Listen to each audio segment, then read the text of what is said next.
Hi everyone, I would like to share a few words about my course at City College of San Francisco, Art 108.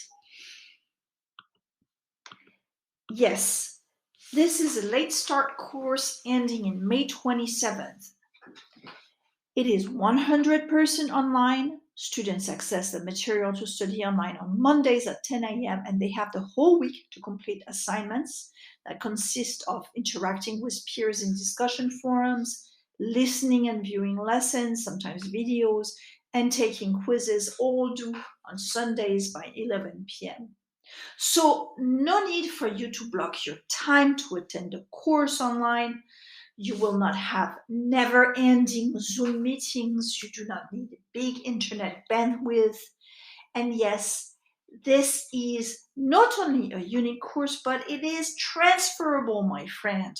And it was designed with diversity in mind. So, although it's a Western focused course, you will be introduced to a wide perspective of artists, including artists of colors, queer artists, white allies, and I will also share information about trans artists as well. So, why studying women's art? Well, a gynocentric perspective, academic, that means academic research stemming from the woman's experience and standpoint, can yield a lot of deep and varied information. Let me give examples and feel free to skip if it's too long. What do we know about this prehistoric statuette? A super famous so-called Venus of Willendorf. Well, we know that she was called a Venus in the 19th century as a joke because she was deemed too ugly and very forward, flaunting her body parts. But she is a Venus or isn't she? Well, we know that she was made to be held in a hand, and we will decode many of her symbols in my course. But check this out. At the time that she was found, archaeologists also found prehistoric calendar tools. Could she be a tool, an amulet for women to use?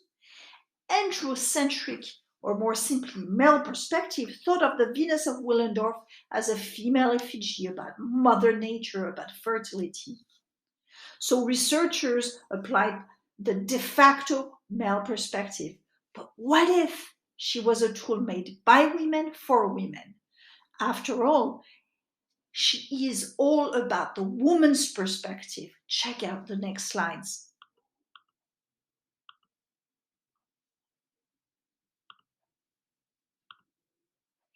Now, it is interesting to also know that feminist artists from the second wave in the 1970s took a liking to feminine deities, goddesses, and feminine anatomy as well.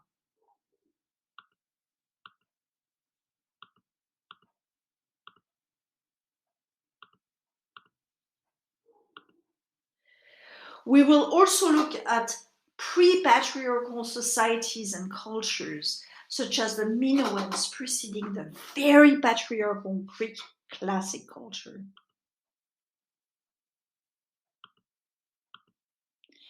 There and then, independent women or goddesses were given a bad rap. See here a scene of Amazonomachy. That means beating up the mythical Amazons. Female independence in patriarchal Greek society was seen as barbarian and literally a threat to civilization itself. On the right, we have a super powerful goddess, Artemis. She was in for man's folks, and as such, she could only be born from a man. So she is represented here as emerging from Zeus's head. But not all mega antiquity cultures were as patriarchal as the Greeks. The Egyptians thought that a good balance of power was both male and female. I am sure that you know about Nefertiti, the queen consort, an image often shared for her beauty. But more recently, a restoration of her bust revealed that she was represented with wrinkles. Nefertiti was therefore not represented as a youthful Nubian beauty, but as a mature female ruler. Now, let me jump many centuries.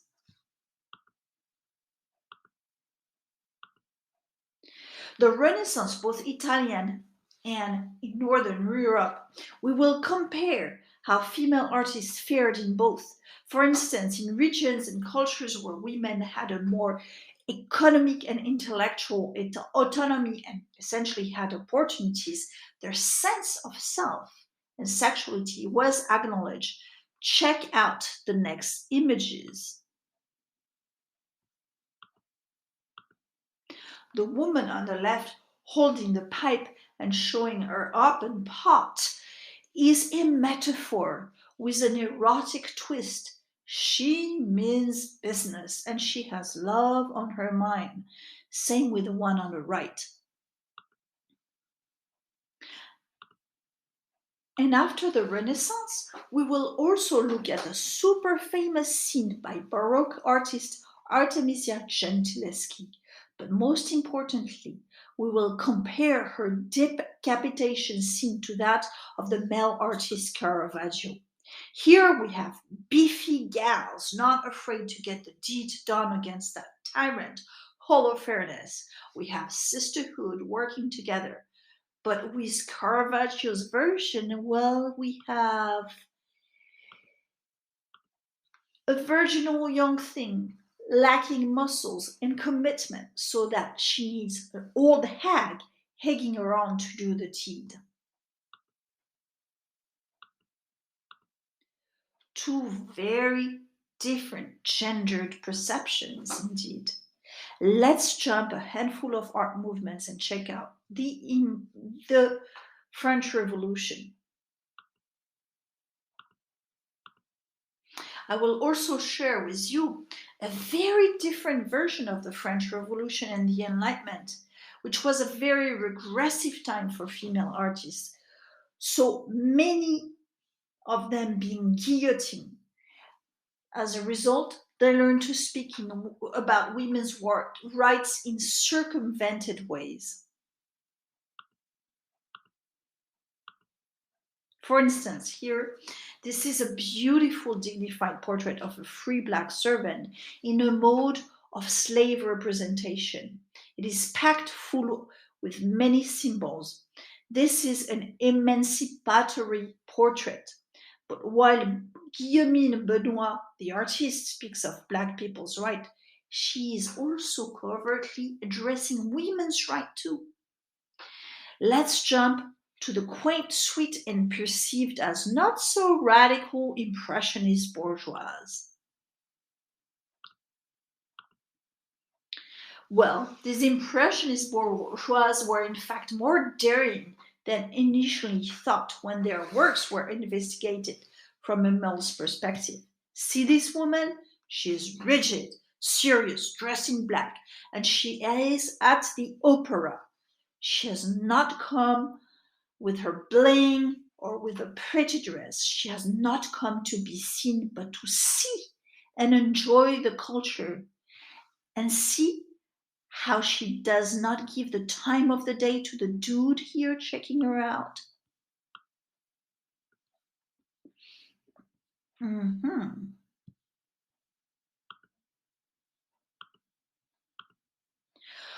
What a cute, sweet little scene. Or is it? This artwork speaks instead about female domesticity and propriety. Right now, this little girl is like a crazy puppy, or bite tired, like him here on the left. She's at ease, legs dangling, skirt up. But in a matter of a few years, or even months, she will be told to sit properly like a little young lady, and her feminine domestication and grooming will start. That's what it means. We will dive into the powerhouse of female illustrators of the Harlem Renaissance and discover how W.E.B. Du Bois, a key black thinker, was a close ally to the female cause. Now let's jump into the 70s. Here we'll see the emergence of the second wave feminists reappropriating the female body and celebrating it.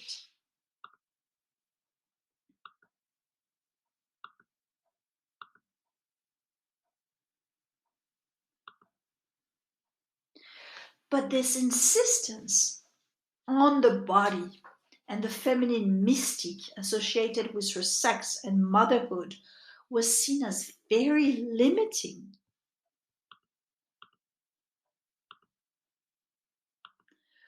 The French feminists, for instance, rejected the idea of an essential woman. As de Beauvoir said, one is not born a woman.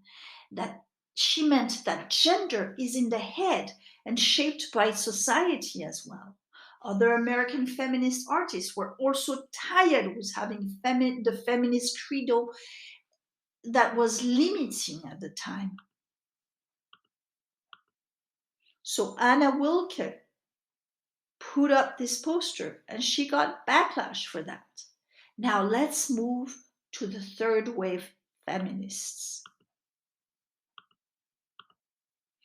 It is about inclusivity.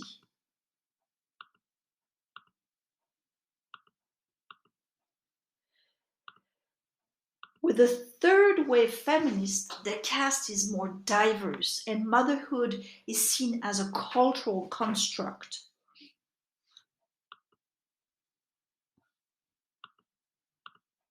We have queer artists. We have artists like Lilith Adler, a white Jewish lesbian artist who was an ally to several causes. To her, feminism was worth nothing without inclusivity. And she was looking at all sorts of oppressions and she was tying the dots together. We will also look at the representation of trans experience too. We will explore articles about that. And we will see how the third wave artists and fourth wave were poking fun at the feminine masquerade. Here, Zoe Leonard's work also references Marilyn Monroe's cheeky portrait, but she challenges them by showing us a woman that does not stand up to the so called standards. So she challenges that sense of femininity and beauty.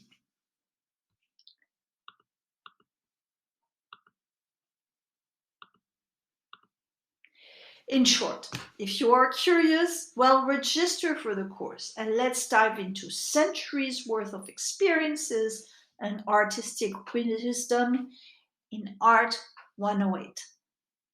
I'm looking forward to seeing you online.